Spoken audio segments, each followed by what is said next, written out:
Thank you for joining us for today's program. I'm Kiersten Neumann, curator of the Institute for the Study of Ancient Cultures Museum at the University of Chicago, and I have the wonderful honor of welcoming to this conversation Dr. Hanaa Malallah, internationally acclaimed Iraqi-British artist and academic.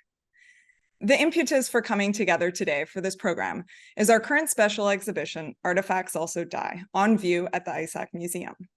This exhibition opened in early April and it will be on view until the end of August.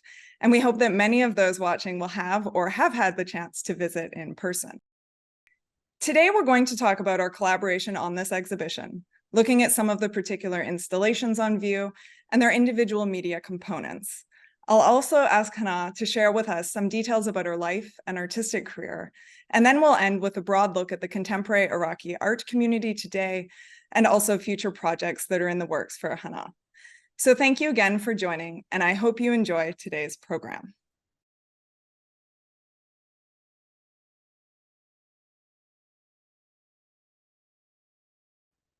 Thank you, Hanaa, for being here today.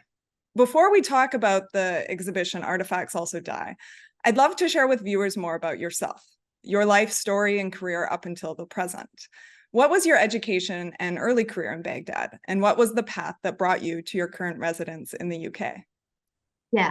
First of all, I would like to thank Institute for Study of Ancient Culture, ISAC, for hosting the exhibition and this conversation. I trained as a printmaker and painter in Baghdad under great Iraqi artist and educator, whether in Institute of Fine Art or College of Art of University of Baghdad. I never had chance to study abroad because of wars and sanctions. So all my degrees from Baghdad, diploma, bachelor, a master, and PhD. When I was studying art, I worked as illustrator for Kids Magazine, which is weekly magazine. When I got in 1984 and 85, Arab League Education and Scientific Organization Award, which is from UNESCO. That is for the best kid books in the Arab world. Then I work as illustrator for literature, mainly poem, at Al Jumhuriya newspaper, which is the first newspaper in Baghdad. As well, after that, I worked as illustrator to support my art study financially. Then I worked as a head of printmaking department in Institute of Fine Art in Baghdad. Then I taught and lectured in College of Art in Baghdad until I left in November 2006. I'll never forget that day, and Baghdad etched in my eyes as a scene of heap of dust and refuses. I had no plan to leave Iraq at all. Even all my life and education weaved by wars and sanction, militarization, and patriarchal society. I had made my own way to be free and speak out through my artwork. Art has been always a way to survive in many levels to date. For instance, this is just an example, during sanction, I worked as a portraiture painter to support my livelihood.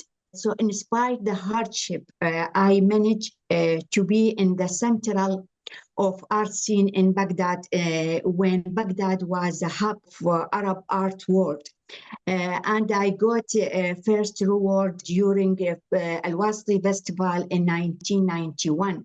I had no plan to leave Iraq until I got a call from Institute du Monde Arabe for artist residency in 2006. And this artist residency around 1 year, and during I was there, I got another call from a School of Oriental and African Study, SAVAS, London, for fellowship for 3 years, 2007 and 8 and 9. When I reached London, I decided to settle permanently. When I reached London, I realized all my practice and career wiped out And I felt I was lost in this hub of global art, such as London. And the challenge was enormous for Arab Iraqi artists, women in a specific life. And the challenge is big until now. Your exposure and experience with your art early in your career clearly had a profound impact on you and shaped many of the choices you've made. Could you tell us a bit about your previous engagements with museum exhibits? For example, what were meaningful experiences you had in museums in Iraq? And also, what are some of the most memorable exhibits of your own work from that time? First solo exhibition of mine in Baghdad titled Documents of Museum Visits. That was in 16 September 1991, and never forget this day, because this exhibition first of all established me as an artist in Iraq. The museum here, of course, referred to Archaeological Museum of Baghdad. The exhibition was held after Baghdad was heavily bombed and was reduced to just rubble as an aftermath of First Gulf War. I used to visit Archaeological Museum in Baghdad regularly from 1970s. Until I left Iraq, I never felt I was seeing ancient artifacts, but contemporary artworks, with all its ruin, aesthetic sensibility, and through which I touch this sense of fluidity of time. And I treat all artifacts as a time machine. So from beginning of my practice to date, I have this deep longing to the Mesopotamia heritage, not just the artifacts, actually the landscape of Mesopotamia. I just would like to say here, I am more belonging to Mesopotamia than to modern Iraq. And I feel it. You can see this root in all my practice, and shaped all my technique, even the artwork which is not related to archaeology. And always I think if I was not artist, definitely I will be an archaeologist. This is about my passion to archaeology, and that passion led me to coin the term of ruins technique in 2007 to explain why I ruin the material to produce a new artwork. This seems like a good time to mention the recent display of your work, She, He Has No Picture, which was on view at the Chicago Cultural Center as part of the exhibition Surviving the Long Wars, Reckon and Renewal, which recently closed on July 2nd. Your work, She, He Has No Picture, commemorates the lives of over 480 Iraqi civilians that were lost when the US bombed the Al-Amaraya public shelter in Baghdad in 1991. Here, your work was displayed for the first time in full. It very powerfully and evocatively brings together canvas collages of a selection of victims' portraits, and these are accompanied by laser-cut brass pieces. You also had the booklet from the Iraqi government naming the victims in a nearby display case in this exhibit. So turning back to the canvases, these were created using your rune technique. Could you tell us more about this and why you used it for this particular piece? Yeah, I mean, in this project, I mimicked the way the victims were killed, incineration, by producing their portrait using fragment of thin burnt canvas. Each portrait was built up layer upon layer in low relief. During that time, I felt as if I working with a clay or flesh, burning flesh. There are 20 brass plates capable of mirroring the viewer faces, and sentences written in Arabic are engraved in each surface, reading either she has no image, which she has no picture from the title, or he has no image. I use as well data such as name, gender, age, occupation, and former address of victim from the booklet to produce a portrait by feeding the computer with their information, as I said, the data. I also produced a plain canvas with their name and number, which I usually do it even with my name. And I then asked the computer programmer to help to feed the computer with this all information data and to generate images. And the outcome of this thousands of images, moving images, distorted images. With wars and this cycle of wars, the victims, always there's victims and we don't know who and where. So this is about generating this image without a very clear feature. Yeah. As I mentioned earlier, this is the first time that She He Has No Picture is being displayed in full. And this took place right here in Chicago. Can you say a few words about the significance of displaying this particular work in the United States? America is known as a country of contradictions. It is well known as the land of freedom and for its internal democracy. Yet simultaneously, it is well known not only for its history of colonialism, but of causing the most wars and sanctions in modern history. So I am speaking specifically about Iraq here, and I experienced these contradictions by giving a chance to show my work which condemn USA crime in America. So that is significant of showing this project, particularly in USA. That display and location add a new layer to the perspective and concept of the work. And I feel I'm really grateful to curator, and I am lucky to exhibit this project twice in USA, once in MoMA, and then this second time in Chicago. Yeah. I think many of our viewers will also remember that this year marks 20 years since the US-led invasion of Iraq, a point that was central to the messaging of Surviving the Long Wars exhibit and the bringing together of American and international artists in that one venue. So now let's turn to Artifacts Also Die. We began discussing the idea of an exhibit at the ISAC Museum early last year when our paths crossed as a result of your exhibition at the Brunei Gallery at SOAS in London in 2022. And that exhibit was titled Coexistent Ruins, Exploring Iraq's Mesopotamian Past Through Contemporary Art. The media components exhibited in that exhibit and in Karbala, also in 2022, and also those in Artifacts Also Die, are all the product of your ongoing research project, Ruins, Rubble, and Renewal, Coexistent Ruins, Exploring Iraq's Mesopotamian Past Through Contemporary Art. So 3 exhibitions so far for this project.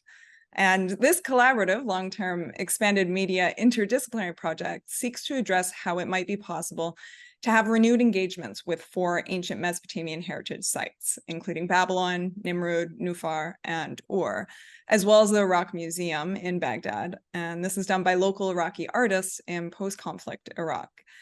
Can you tell us about the beginnings of the project, how it came about, how you established the collaborative aspect of it, working with local Iraqi artists?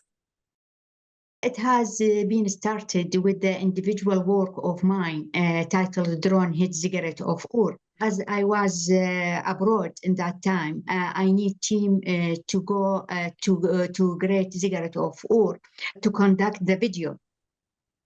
I sought help from artist Raya Abdelrada, who was my art student when I taught in Baghdad, and she executed the video in very good professional way. Also, when I like to expand my research and build a new work related to this video, I sought help from architect Hisham Al-Azawi. Then when I started to dig deep in my research, I realized the project needs a team of work to conduct it in a way that I dream of. And from first stage, I have discovered the collaboration of artists and researchers actually enrich the project more and never be like this without this team. I did many travel to Iraq between 2016 and 2022 to work and visit archaeological sites. The artists who were now in project, each one of her or his birthplace is the archaeological site, and this still lives within the ancient site at the outskirts of the site.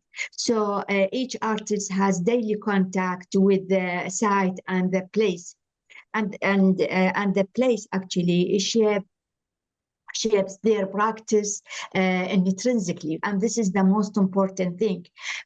For instance, Raya Abdurrahman, her birthplace in Nasiriyah, and which is outskirt of Ur. Fatima Jawdat, her birthplace is Al Qadisiyah, which is outskirt of Nufar.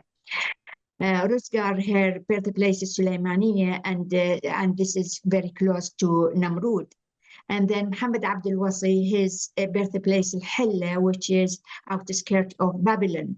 And then Batul, her birthplace is Baghdad, and she concentrates on Archaeological Museum in Baghdad. As well, Kadhim Nuwayr, his birthplace Al-Qadisiyah, and which is outskirt of Nubbar. The involvement of this group truly impacts the project in such a meaningful way, emphasizing this local perspective on these heritage sites that you speak of. And it has been such a pleasure to get to know these individual artists through their work. When I saw the installation photographs of the Brunei exhibit and read about this project, I was immediately drawn to the depth and thoughtfulness of these pieces and the project overall. And I also felt that it would be a perfect fit for an exhibit at the ISAC Museum, because here we could bring a new angle to the project. And that is to say, the context of an archaeological museum and the opportunity to display artifacts from Iraq alongside media created as part of Ruins, Rubble, and Renewal. The pairing of ancient artifacts and contemporary art is not new to the ISAC Museum, and I've always found great value in using the museum space as a venue for artists to express their voice and engagement with archaeology, and to show a continuum between past and present. That being said, Artifacts Also Die does so at a scale much greater than our previous installations of contemporary art. And this has been very well received, and it's been wonderful to see how it has encouraged in visitors to reflect and discuss profound topics. So to name a few of those, the distant and present history of Iraq, the impact of wars and conflicts on communities and on immaterial and material heritage, the colonial history of early archaeological excavations that began in the 19th century, technological interventions, and renewed relationships of local community with heritage sites, such as the Mesopotamian ruins featured in the exhibit. In what ways would you say our exhibit here in Chicago is different from the previous exhibits of Ruins, Rubble, and Renewal in London and Karbala? And what meaning does this carry for you and for the project? To exhibit this project with an international archaeological museum, especially in the West America, crystallize the concept of the project intrinsically, especially the pivotal point of the project about decolonization of heritage of Mesopotamia and the question of the ownership of this heritage. That's what we tried to do when we held two workshops at the British Museum when our exhibition was running at the Brunei Gallery. It was a dream to exhibit this project actually at Archaeological museum in the West. Especially museum is tinged with the colonialism, with its Mesopotamia artifacts in its collection, such as ISAC.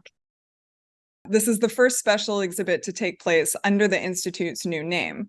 The day before the exhibit opened to the public, the Institute changed our name from the Oriental Institute to the Institute for the Study of Ancient Cultures, and so the Institute for the Study of Ancient Cultures Museum, moving away from a term that can be misleading. In addition to more often being associated today with East Asia, the term can also carry derogatory and offensive associations and can draw connections with the colonial history of archaeology in West Asia and North Africa. Visitors often ask me about the title of the exhibit, Artifacts Also Die. When you suggested this, it felt powerful and captivating. Could you tell us where the idea for this exhibit title came from? Yeah, I mean, when I came across the essay French film of 1953, directed by Alarizizna and Chris Marker, the film about historical African art and the effect colonialism has had on how it is perceived. I have been moved actually and haunted by it. I felt there is a hidden thread in the title and in the film link to our projects. So that's why I try to title this project with this title. Now let's look at some of the individual installations in Artifacts Also Die. And I'd like to begin with the works related to the archaeological site of Ur in southern Iraq. This installation has a number of components: one video that is projected, two videos shown on monitors, and several printed photographs and drawings. These run along one of the longer walls in the exhibit, and they all engage with the Great Ziggurat, a typical Mesopotamian step structure that in antiquity would have had a temple on top. Can you tell us about why you and your fellow artists chose the materials and tools that you did, so including drones, drawings, and camera, to engage with the site of Ur and with the Great Ziggurat? Yeah, I mean, we usually use different material to illustrate. I mean, not just illustrate, to visualize our concept. So the drone as a signifier of the present digital age. The clash between the drone and ziggurat of Ur, for example, because we use it in many archaeological sites, open complex and contradictory space for interpretation. For instance, during our visit to the Babylon site, a drone was used to film from above to give us a bird's eye view of the site. When the drone was circumnavigating over the Babylon Beersheba twin towers and become very close to the towers, suddenly a flock of dove which dwell inside the towers scared up from their nest and start hovering with under the drone. And later I have heard about a new device, which is, they call it dove drone, used for spying, and this is the shape of a drone like birds. And this gives me the title Dove Drone hovering above Babylon Beersheba twin towers. In the video, we use a normal drone to conduct it, but we animate bird-shaped drone to deliver the concept of the clash between two symbols, dove drone as a machinery of the intelligence and natural dove seeking peace in the site. So here it is, the technology actually part from the concept of the artwork, or this say, I don't like to say artwork, I say the visual work, yeah, because the project, it is both, it is textual work, which is research paper, and visual work. There really is a strong contrast here with this technology, videos with military connections versus the beautiful and powerful footage captured by the project team. And the drone imagery at Beersheba is so moving, and so too is the imagery taken of the ziggurat at Ur.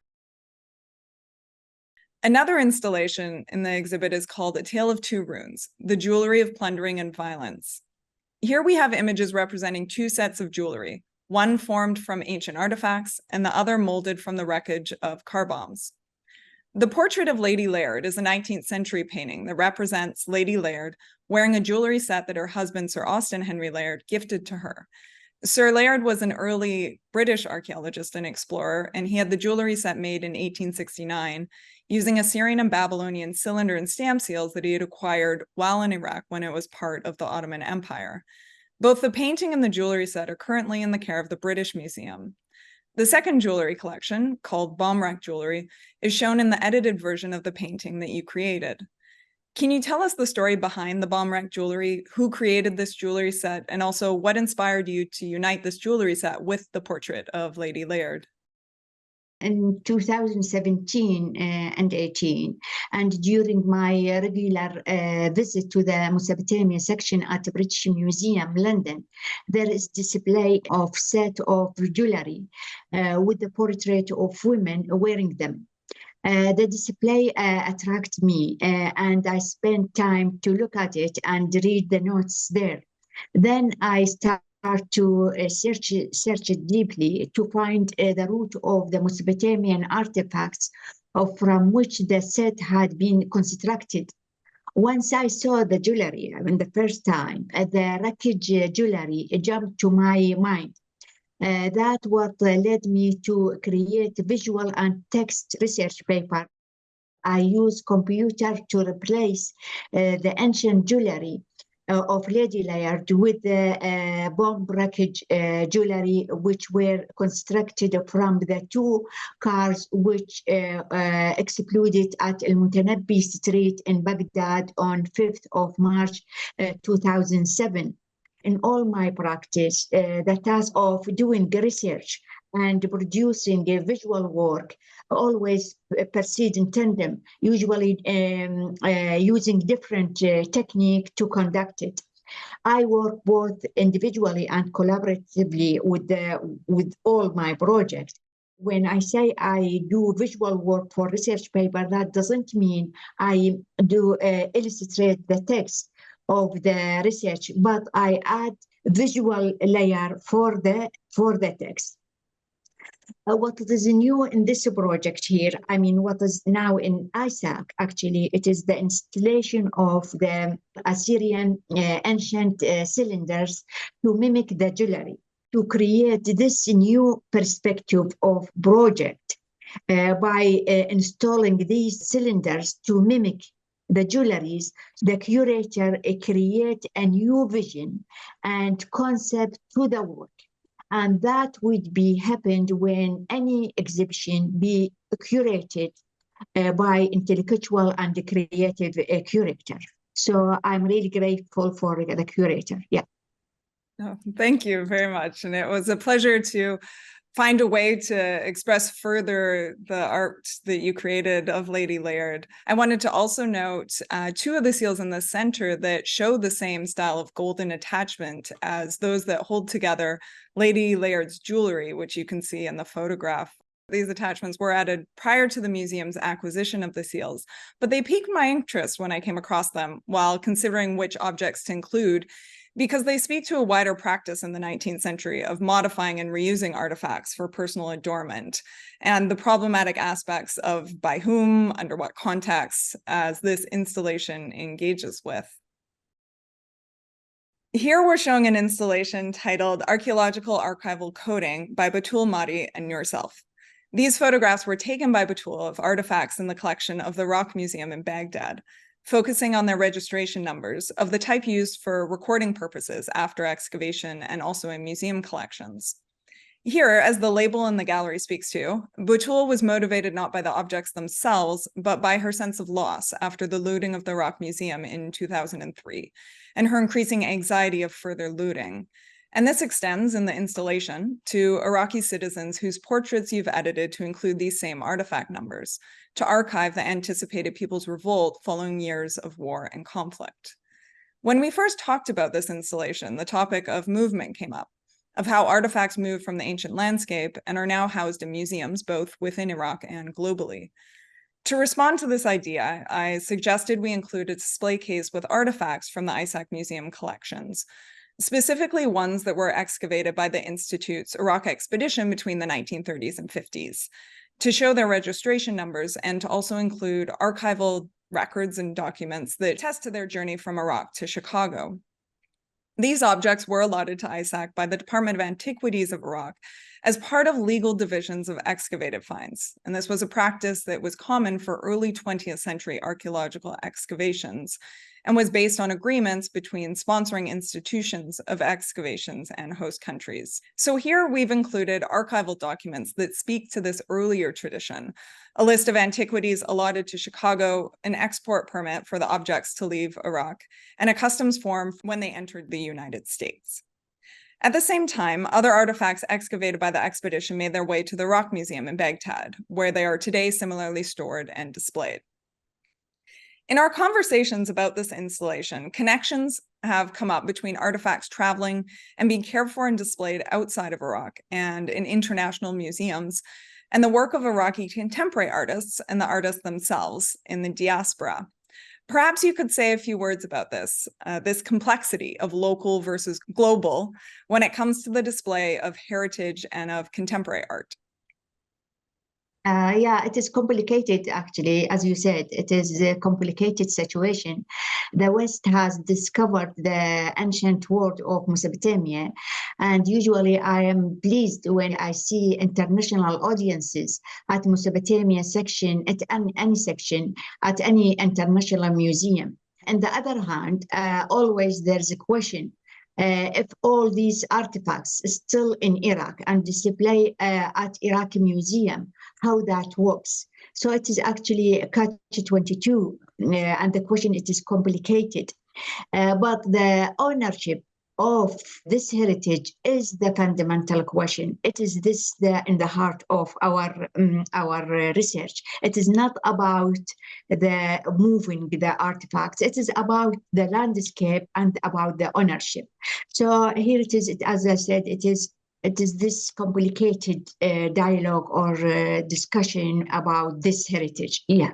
It is complicated, and I think important to posing such questions is to listen to the diversity of perspectives, voices, and experiences shared in response, and that these remain open for further conversation. And I appreciate so much you giving us the opportunity to engage in these conversations through this project and in spaces like ISAC, where we hope to not only educate, but also to learn from our partnerships and from visitors. One last section of the exhibition that I want to talk about is the installation related to the work vase. In the orientation area of the ISAC Museum, we have displayed a series of media related to this 4th millennium BCE carved alabaster vase. This vase was rediscovered in fragments at the archaeological site of Warka, or ancient Uruk, and is today restored and displayed in the Iraq Museum. The vase is the earliest preserved example of narrative art, and it shows in its registers the ecosystem of Mesopotamia and the cycle of fertility, including from bottom to top, water, plants, animals, humans, and divinity. The installation includes your edited prints of the work vase, the video you created showing the vase falling to pieces, and 3D printed and painted replica fragments of the vase on top of a large print of the archaeological site. Can you tell us about the meaning of this installation, of the fragmented aspect of the vase, and also how your thinking about this work has developed? Yeah, Al-Warqa vase, has been dominating my fascination ever since I first saw it at the Archaeological Museum in Baghdad in 1970s, and kept revisiting it in different way to date. So always, until date, I questioning the hierarchy of its composition and how that related to ancient Mesopotamia ecological system, and the comparison with the today global ecosystem. When I have fragmented the vase, I understand the spiral ecosystem at the vase could be flattened or entangled. Too much with what has been discovered of human limitation now. Also, to hint to the event when the vase was looted during USA invasion, and it was returned as a fragment. However, when I came across the great book of James Bridle, Ways of Being, there is text to discuss the ecosystem, which I found really linked to this hierarchy of the ecosystem in the vase. And I would like just to read this very small text, which said here, the fact that in the more than human world, everything is hitched to everything else. And there are no hierarchies, no higher or lower, none more or less. Evolve, everything is intelligent. And then he continued to say, where do they fit, this hierarchy, into our rich structures and hierarchies of thought and dominion. This is the question about this ecosystem and hierarchy of to put the human in the top. So I found it is really linked to fertility and ecosystem in Mesopotamia, as well linked to our day and what happened to ecosystem in the earth now. I love how what you bring to this work, to the work of Vase, encourages us to rethink what is such a standard discussion in art historical canons and to think more complicated ways about the hierarchy that's represented. You've spoken recently in media outlets about the current state of art in Iraq and also for Iraqi artists in the diaspora. Could you share your thoughts about the work that is currently taking place in Iraq and by Iraqi artists internationally?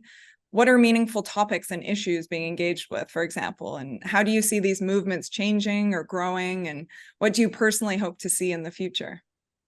I am neither historian and nor critic. I am artist and academic, so I speak from that point of view.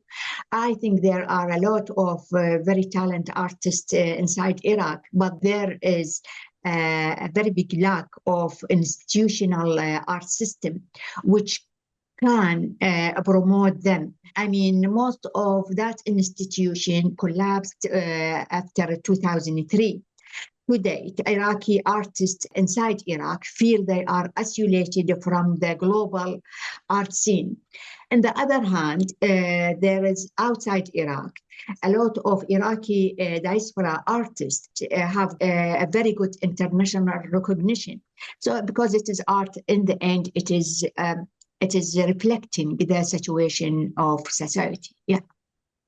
Well, I want to say my sincere thanks for spending so much time with us today and giving us insight into your powerful and moving works. And a special thanks to you from everyone at ISAC for collaborating with us for this exhibit. But before we wrap up, could you speak about any projects you're currently working on and what we can look forward to seeing from you in the near future? I am working in two projects now. One of them about Babylon as a concept. I mean, Babylon, it is a city which appears in many religious books. Also, search what Babylon heritage means globally, as well for Iraqi, and to narrow this, what does mean for Iraqi local people who live within sight of Babylon. I am working with the local artist, Muhammad Abdul Wasi, who still lives and works in Babylon. The other project is, I will keep it a bit secret, but I just give hint about it. It is related to my experience when I fled Baghdad to London and Yorkshire, and then to comparison with the famous figure who fled Yorkshire, London to Baghdad. So that's it. That's all what I would like to mention. I can't wait to see and hear more about this when it's revealed. And with that, I will say thank you one final time. And to our viewers, thank you for joining us. And last, to everyone at the ISAC Museum and the University of Chicago campus for helping to make this exhibit a reality.